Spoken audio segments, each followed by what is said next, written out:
it was surreal because I feel like I was in Paris representing New Orleans, and now I'm back in New Orleans representing Paris. It's a great sister city to here. It's like a big sister to New Orleans. When you think about New Orleans and Louisiana being a French colony, before the yeah, you got the Florida League on PSG. I mean, there's so many connections. The food, the culture, the people, the music. It's an awesome area to be, specifically if you are from here. It's a must place to visit, and I think we're gonna work on getting a game there, and so that's gonna be cool. You the French pretty good? A little bit.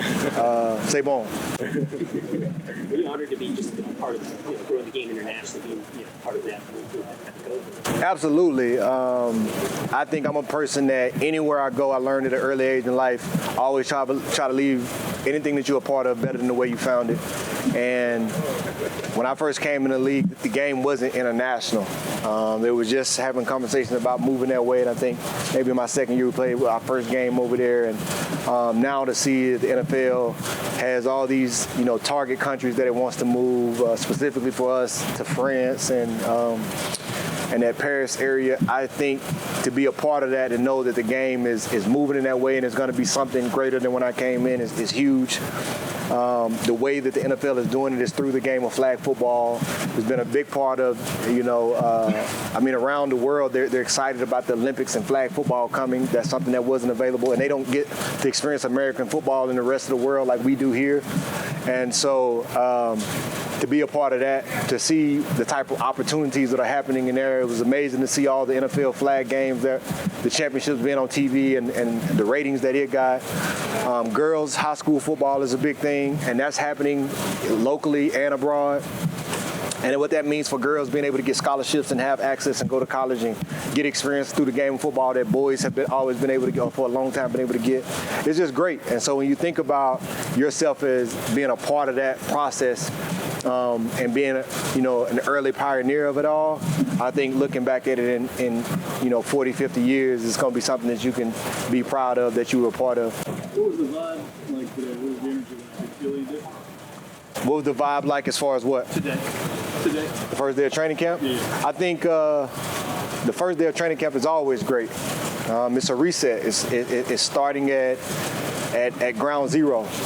Literally everybody is entering training camp day one with the end goal of the Super Bowl. And it's all the stuff that happens in between that really matters in terms of being successful, having a successful season or not.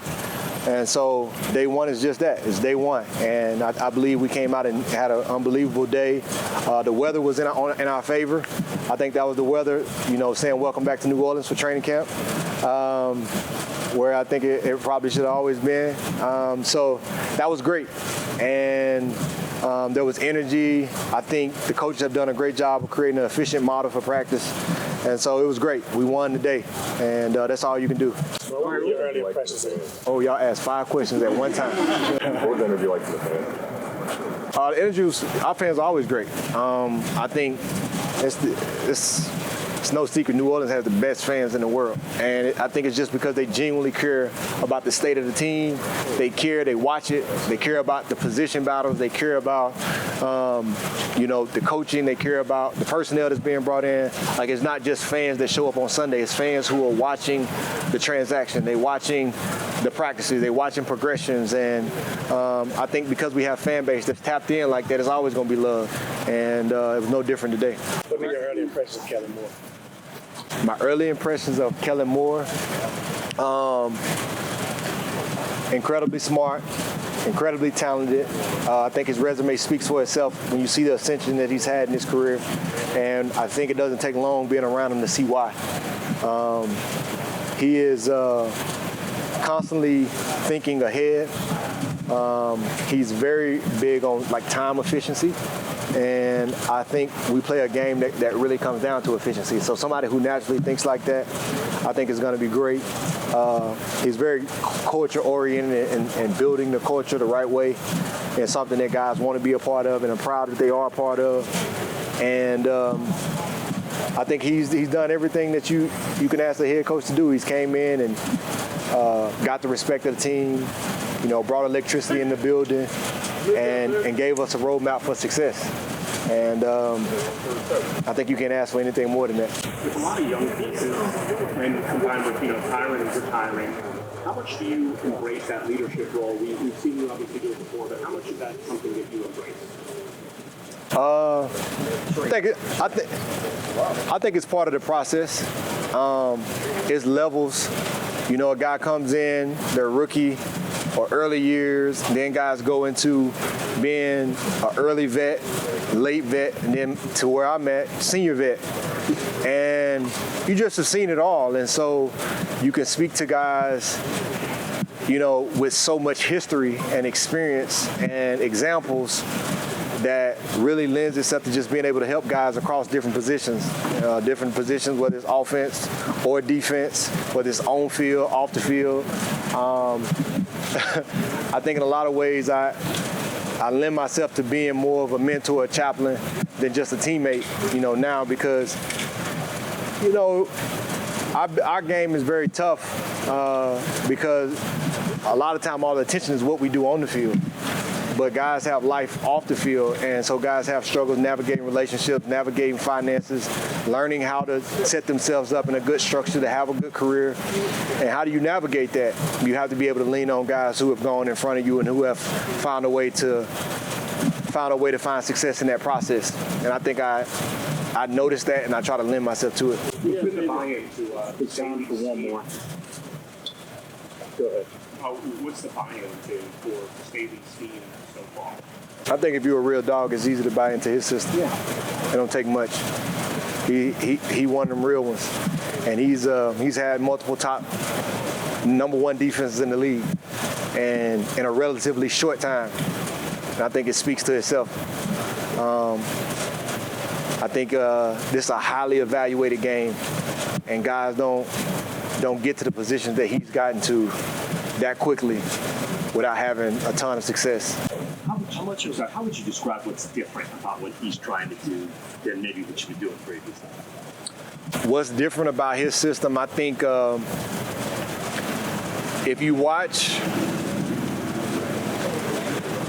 the game and you go watch our film and then you go look at Philadelphia defense last year and you look at the difference, not from a player standpoint, but just what the guys are doing systematically, and you understand football and you can watch in that way, it won't take you long to watch the film to know what's being done different.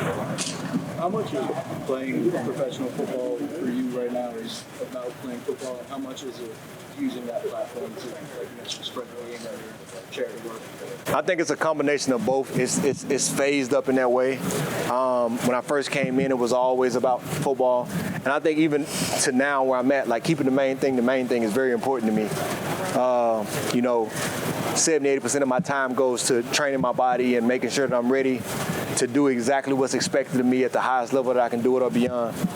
But I also think that to whom much is given, much is required. And I've been in the game for 14 years, have accomplished many accolades in that time, have seen the highs and lows of it, have learned a lot. And I think number one, that lends myself to the responsibility of the locker room.